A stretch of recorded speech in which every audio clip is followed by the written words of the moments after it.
Hi, everybody. Welcome to HP Connects. This is week 11. I'm super excited to have our awesome guest, Jen Reid. She is a financial expert and she's the founder of Base.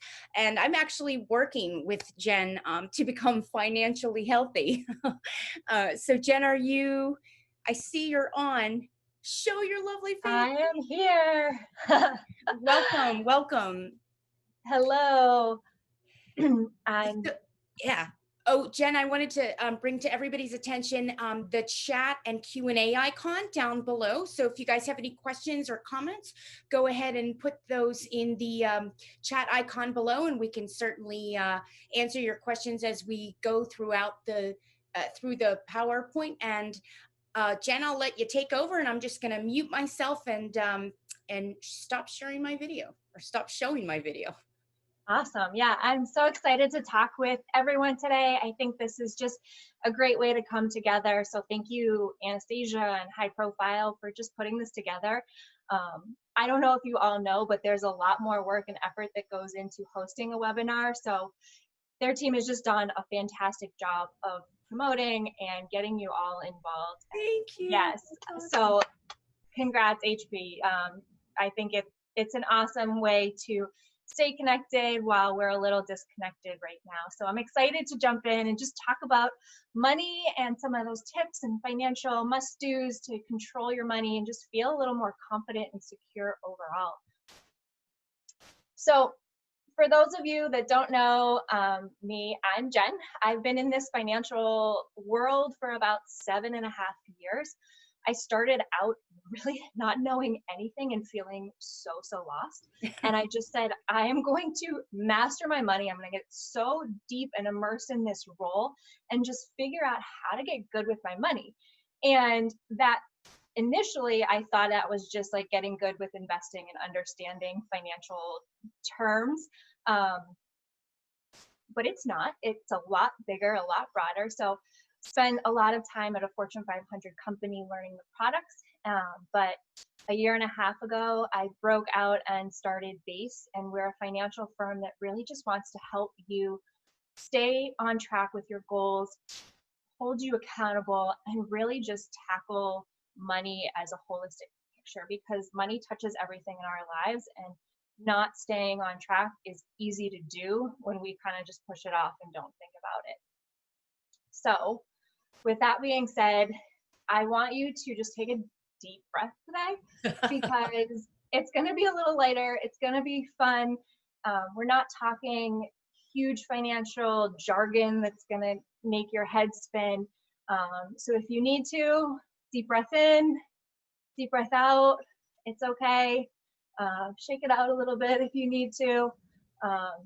And we can jump right in. So yeah, today, the 3 steps I really want to start talking about to really just give you that confidence boost that you need with getting ahead with your money is, first of all, your mindset. And then really looking into your goals and your values, and then jumping in and talking about your money and your numbers. And if we can take these 3 things and pull them all together, it's really going to give you that solid foundation when you're talking about your finances and really starting to dive deeper. So step 1, your mindset.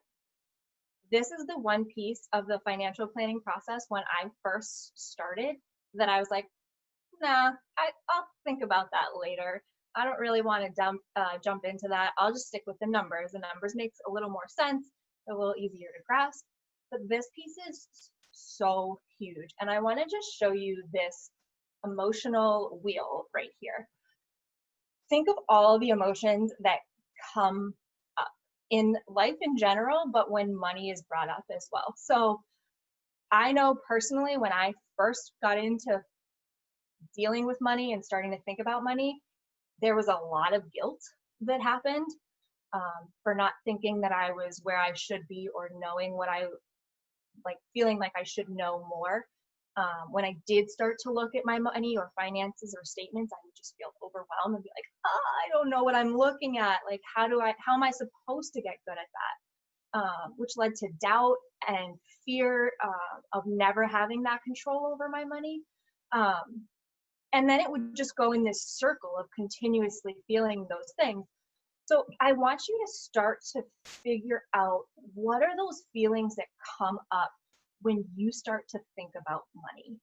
We all have this money story that we tell ourselves in life. So I want you, again, like, should be an interactive workshop. So grab your pen, grab your paper, like, start writing down things like that have come up over the past 2 to 3 months. Like, we've had a lot of change happen in our lives over the past 2 to 3 months. What are things that come up for you when you see the stock market jump up, or see the stock market drop, or if the boiler goes and you need to pay for something? Like, these are all things that stir up feelings inside of us that are going to come about no matter where we are on our financial journey.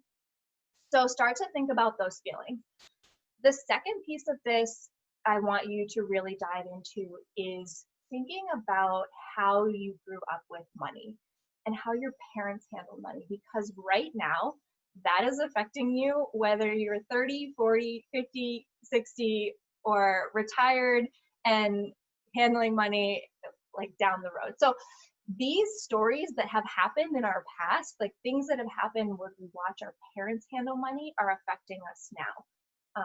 I came from a household where money was not talked about ever.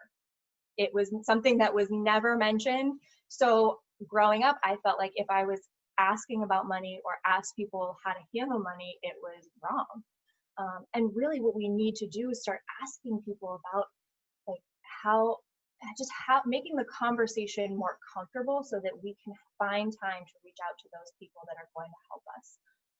I also came from a family that my dad was an extreme saver. So I felt like we were really, really poor growing up. So after I got out of the house and was making my own money, I just felt like I was going to live life, and I was making money, spending money, making money, spending money, and ended up finding myself in a lot of debt. Was trying to plan extreme trips on a credit card, buying cars that I really couldn't afford, and it just was going into this circle, a spiral downward. So dealing with the story that I was telling myself played a big role into my habits as well. So I want you to think about, what are some of your current habits that you just have with money right now? Do you spend spontaneously? Do you save aggressively? Do you buy impulsively? What are things that come up? Do you automatically put something on a credit card? Do you look at your statements? I want you to start to think about, what are some of these habits that you have in your life that are really going to just affect that overall ability to start taking action on your financial plan. And lastly, when we're talking about mindset, I want you to start coming up with that why. Like, why do you want to get good with your money? Why do you want to start finding things in your life that are going to encourage you and motivate you? Like, this is going to be that big piece that's going to keep that drive in you to keep going forward. So start thinking about your values. Like, start understanding what's important to you and how you're just going to take this and control everything in your life so that you have control of the mindset, so that when things come up, you're prepared to handle them. I think this is the key to a lot of my planning with clients, and just understanding what their background is with money and helping them work through that feelings, because I know personally we don't want to do it. We procrastinate on it, we put it off, we avoid it until something big in life happens. I definitely procrastinate. It's Whenever there's easy. something to be talked about with money, I'm like, no, we'll talk about it tomorrow. Yep. And I did that too, with like just thinking about the idea of like my money story. I don't want to think about that. Like, Right. don't talk to me about it. But these are things that you need to start being aware of and start bringing up in your life, Right. and bring them to the surface, because if you can do that, then you can address them and move on. Yeah. So step 2, once we get through that mindset piece, we get to really start focusing on goals. And this is my favorite part of the financial plan, because like I said before, everything in life basically has some relationship to money. Money touches everything in our lives. So our goals are also going to be very centered around how to afford them or how to pay for them. So before we jump into the actual goals, I want you to look at this stat that was done by Harvard Business Study. And it says 83% of the population does not have goals. No goals. 14% have a plan in mind, but it's not written down. So nothing written down. It's just kind of like floating up there. And then 3% of the population actually have written down goals. And what they found was that you are 10 times more likely to achieve your goals if they're written down. So I know this is a piece of the next part I'm going to go into, but I am going to emphasize this so much. With that pen, with a piece of paper that you have in front of you, start writing. Just go. I don't care what it is. So that's where we're really going to jump into this whole like creating that goal setting roadmap. And first and foremost, I want you to just start visualizing what you want your life to be like. Start dreaming big and start just pulling things that you want to just brain dump out and figure out along the way if it's something that is really a dream or is just like, oh, maybe one day, or that would be nice, but it's not really something I really want. So for me, the visualizing is just that vision board of where do you want life to go. And I want you to create this plan and just write it down and be okay with basically brain dumping those dreams onto that page. And then you can start to work through writing them out, organizing them a little better. You can take that time to view them on a piece of paper, have them pop up in your calendar. I love having Post-it notes posted around the house. So I have little sticky notes like everywhere of little goals that I'm looking to achieve. So I think that's super helpful. And again, writing them down is going to make you 10 times more likely to achieve it. So why not? And then when you're starting to write them down and when you're starting to see them on paper, I want you to start thinking about the time frame that you want to achieve them in. So maybe you want to start putting away money towards a kid's college education. If your kid's 1, you might have 18 years to do that. Start figuring out the value that that might look like a couple years or 18 years down the road and what value you want to gift them. Start thinking about if you want to go on vacation 1 or 2 times a year. What does that look like? Are you going on really extravagant vacations or are you just doing weekend adventures? And where do you need to start pulling money from in order to make that attainable? So if we start to look at the big picture, we can start to pull back and start to gain traction on quarterly, monthly, weekly, or daily goals in order to get to the big picture goal. So lastly, the big piece of this is scheduling time to check in on your progress with these goals and how you're actually achieving them. This is something, again, it's one of those things like we put it in the calendar and it's easy to kind of just push off to the side. I want you to really schedule those times. Put the times in your calendar, have someone that's going to hold you accountable to make sure that you're checking in, seeing where you're going. If you need to add or change a little bit, this is the time to do it. This is the time to change too and like add more dreams or add bigger goals or realize that one dream that you had or one thing that you had in your life that you thought was really important is now shifted a little bit. So reminding yourself that things are going to change, life changes, that's okay. And just being aware of that progress that you're making is such a huge piece. So next we get to kind of dive into the money, and money and numbers are where we get to kind of pull it all together and see how it's actually going to be attainable. So I love this little image here because if we're not paying attention to our money, it's like tossing money into the ocean. And it's one thing when you feel like you're living on a budget and making $10,000 or $15,000 a year, But it's so important, even if you're making $500,000 a year, you need to pay attention to your cash flow and understanding where it's going. It looks So like we're gonna, sorry, I didn't mean to cut you off. It looks like we have a question, but I'm guessing you're going, you're going to be covering this. It's how often should I be looking at my investment accounts? yeah, so investment accounts, I would say at least once a year and most twice a year. And I say that more for the reason that we're really, as we're going in and checking, again, like when you're looking at your net worth and you're going to check in on all these accounts, the investment side is more variable, and we're looking for the long-term growth on that. So I don't want, if you're going to be affected by like seeing the markets drop up and down, I'd rather have you not look at it and just have it pushed in a more set it and forget it than checking in on it and being more likely to alter it. Right.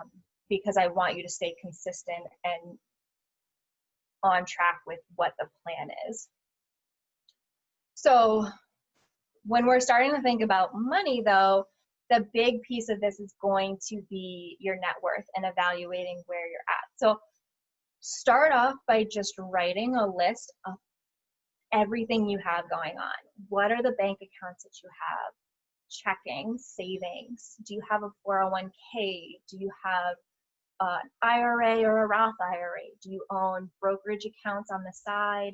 Or do you have property that makes you money? I want to know what you have going on. And within these asset categories, I want you to start describing what they're used for. So if you have a checking account that's used for fun and travel, I want you to label that as how it's used. Or if you have a checking account that's used for fixed home expenses, like your mortgage and your utilities, label that, understand what that account is used for.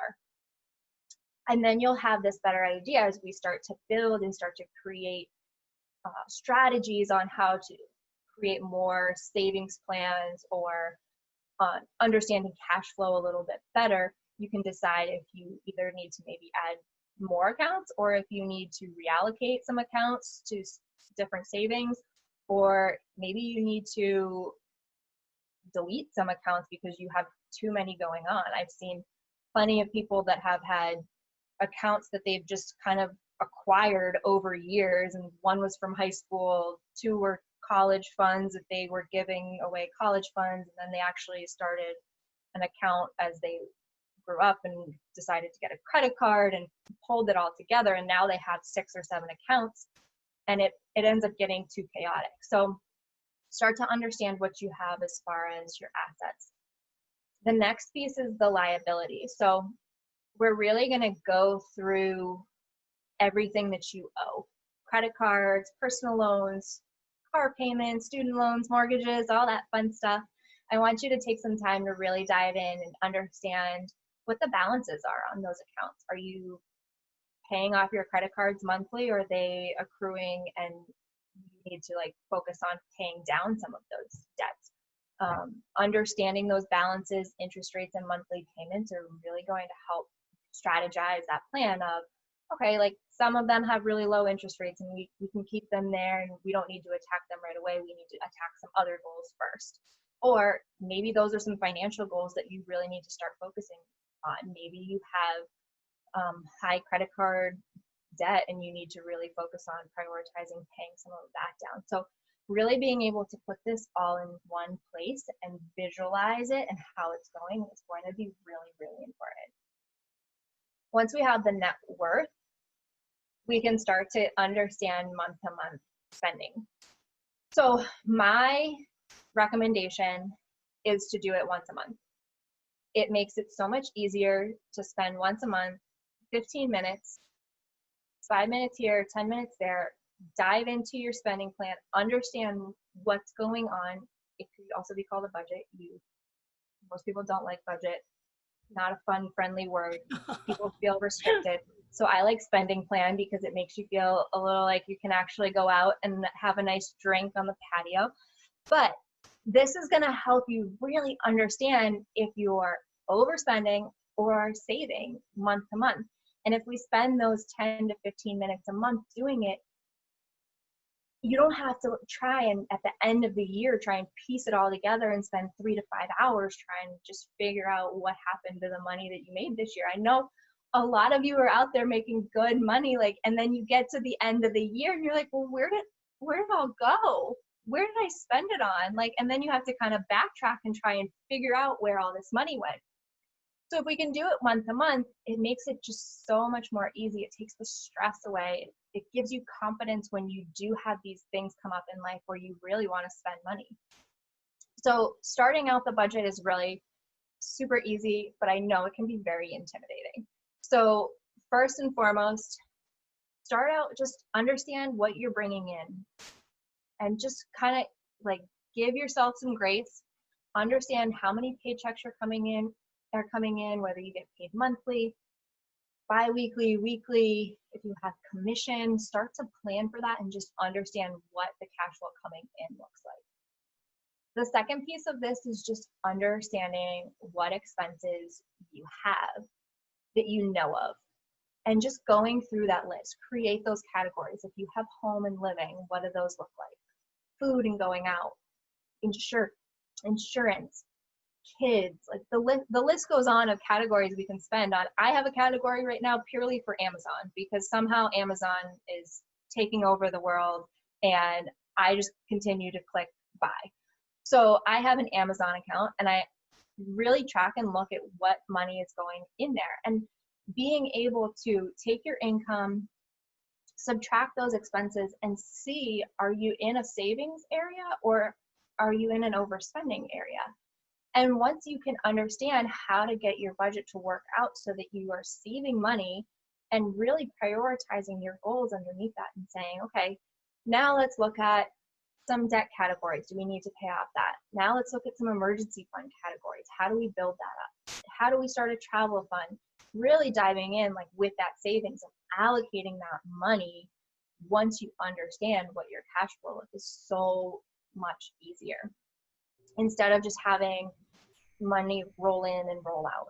So remember first and foremost that it is not going to be perfect at first. I remember having my first budget and it was like scratched on a sheet next to my coffee table and I had only budgeted $100 for groceries a month and that was not even sustainable. So just remember that you're going to start picking things up. It's going to get easier and then again you'll only really have to spend 10 or 15 minutes a month looking at it and it's just so much easier and so much more, so you have so much more confidence moving forward when you do have big purchases or big things that come up in life and you can take that time and move forward. Jen, I have a quick question. Do you have suggestions if there is such thing as an emergency fund? Because I don't have one, but where is that just a regular different checking account or do you suggest some sort of like a money market or something? How do you determine like where you put your emergency funds? So I want your emergency fund to be completely liquid because like we're dealing with now, you never know what's going to happen. You want that money to be liquid. I don't want it attached to anything in the market. So I recommend a high yield savings account, which the one that I love right now, Marcus by Goldman Sachs has a great savings account. You can at Say least it once more. I just want to put it in chat. Yeah, it's Marcus by Goldman Sachs. And they've had at least an interest rate of 1%, and then they've been up to 2.2. And that's even with everything that's been going on in the economy, which is way better than some of the bank checking and savings accounts right now, which are 0.009. So at least, and the other piece of this is you take that emergency fund and you put it out of sight, out of mind. So it is strictly there for an emergency.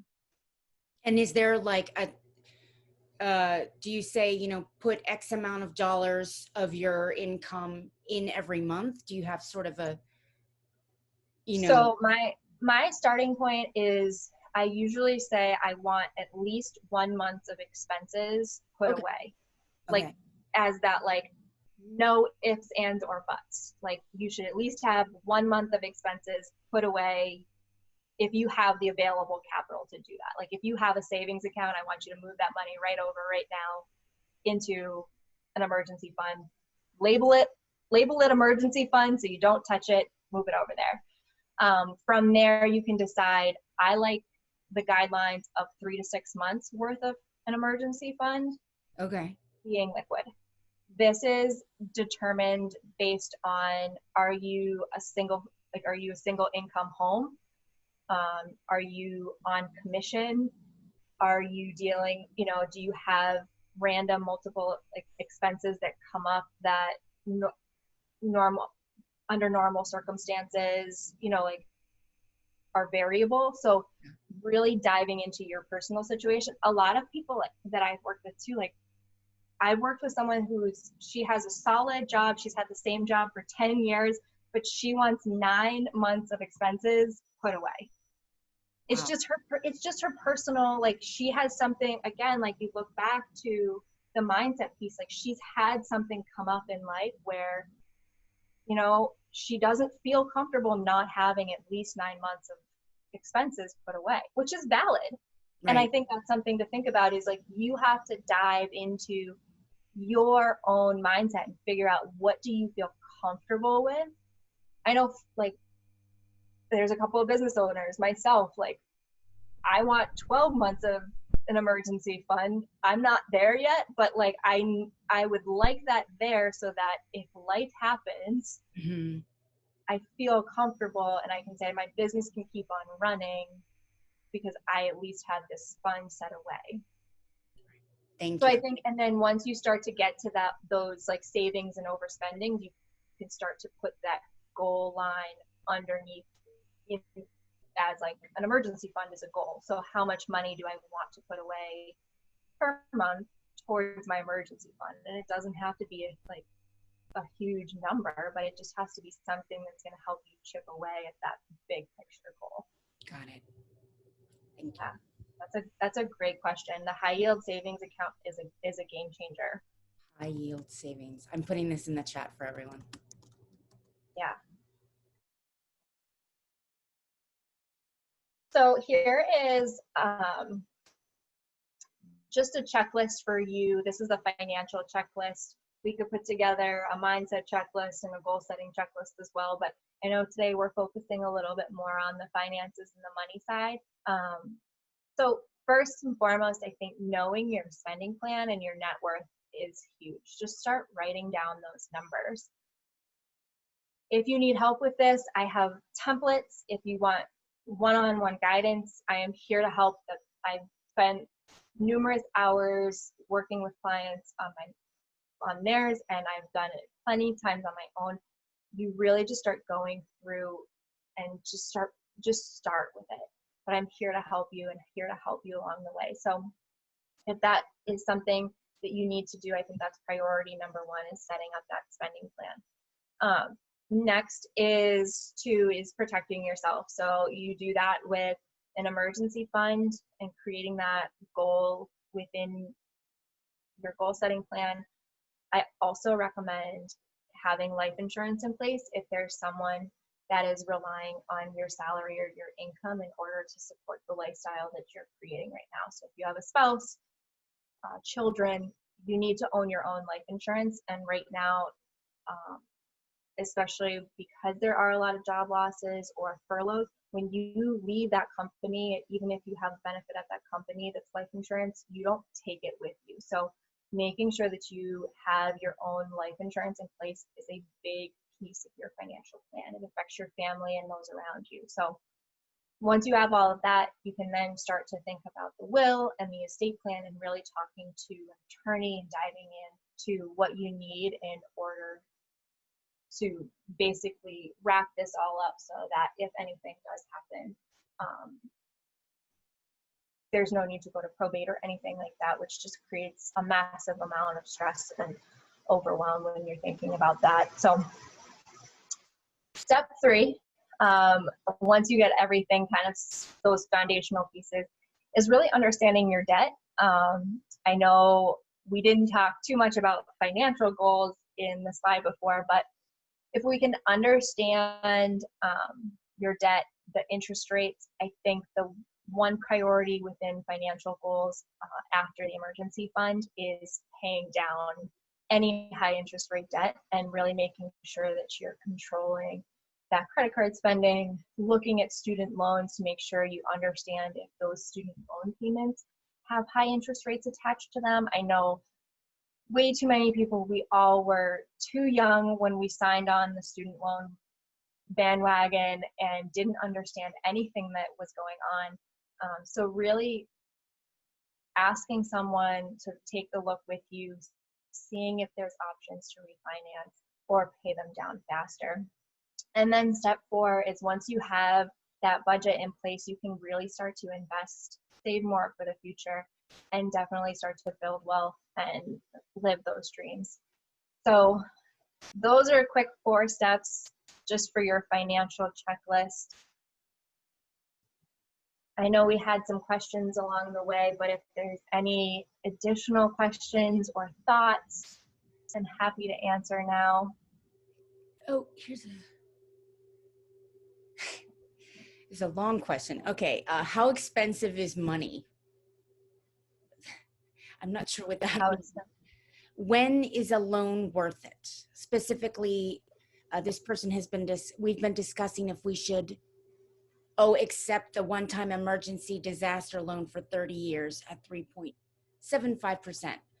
We could take the extra money for investment or hire someone or not. Should we use this money for capital or an emergency fund?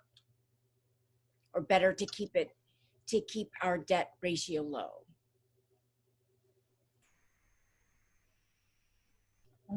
So that had multiple parts in it. Yeah, so really, I don't know if it's you should tackle it. Should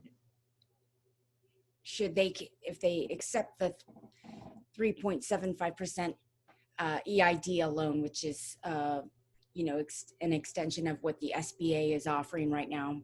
Yep. Should they use it for capital or for investment? And I think that probably comes down to the stipulations in the EID loan.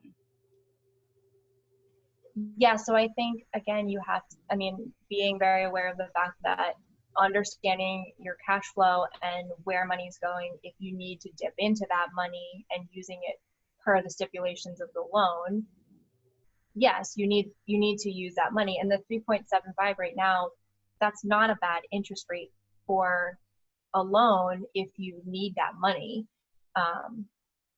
Again, but you can kind of create a hybrid version of that too, where it is partially an emergency fund. So if you're moving month to month and cash flow is going great and like life is, right. But then you have this backup plan of the loan in case you need it.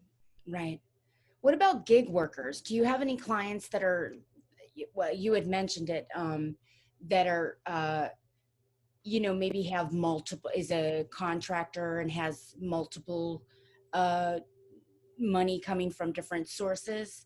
Do you, obviously they don't, 401k is offered through a corporation or a larger business. Do you suggest like an IROF or something, or is that not? Yep. So there's IRAs that you can look at. There's traditional, and then there's Roth. The Roth you're paying tax on today, right? And then the traditional, you get the tax break. Again, based on your situation and how much your household is, there are limits to the Roth. So it just really depends on how much total income you're making. And then I would do the same thing if you're, have multiple streams of income. Even more important to be aware of what you think is coming in and really watching cash flow, because one month you may have made a lot more money and then 2 months later, the jobs are less. So Sure. You have to start being able to piece and figure out, like, how are you going to use that high income month to start saving for those low income months and being able to watch the flow of everything go and be able to save up enough in an emergency. That's a situation too where you'd need a higher emergency fund Right. if you have a variable income like that. Yeah. Yeah. That's smart. Michael Barnes says, our company goal for money is not a set amount of dollars, but a rate of growth. What is a reasonable rate of growth to set as a goal and include into our budget? Well, I think as a business, I don't think the rate is coming from me. I think that's coming from the people within the company and saying we want to grow as a whole. And again, looking at like profit wise, how do you want to grow as a whole? How do you want to grow as a whole and be able to, entice your employees to want to grow it too? Because that's that's promotional, right? Your That's employees right. are your speakers for you. Yeah. So like, how do you entice them to want to endorse the company and promote it and, build and grow, like giving them some incentive as well. Right. I mean, there are plenty of businesses I've talked to. It's a one woman show, one guy, and they're totally fine with it. Just going, life as is, Right. and never growing. It's totally up to them. They just like that, one stream of income. They know the business, they handle the customers, that focus. But if you're a business owner that wants to grow immensely, like, you set the number at that point. Yeah, absolutely. And then it's up to you to keep checking in. Yeah. It looks like we don't have any questions or comments.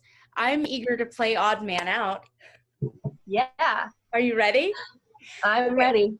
Okay, those of you that don't know this game, Odd Man Out is there's going to be 3 statements based around the topic. So today it will be about being financially healthy. And there's one statement that is the odd man out. All right, are you ready? Ready. Put it on my phone. Okay. The first statement: tracking your net worth over time allows you to evaluate your progress, highlighting your successes and identifying areas that require improvement. 2, as people advance in their careers and earn higher salaries, there tends to be a corresponding increase in spending, a phenomenon known as lifestyle inflation. 3, financial health means your coins and dollar bills have had their shots and have been through the wash.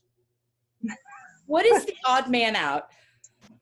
I'm going to say putting your coins through the wash might be the odd man out on that one. Maybe that's why I'm not financially healthy. I've been trying to do that. That is correct. That is the odd man out.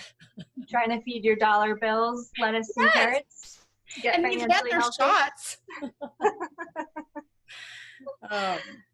All right, Jen Reid, thank you so much for, looks like we don't have any questions or comments.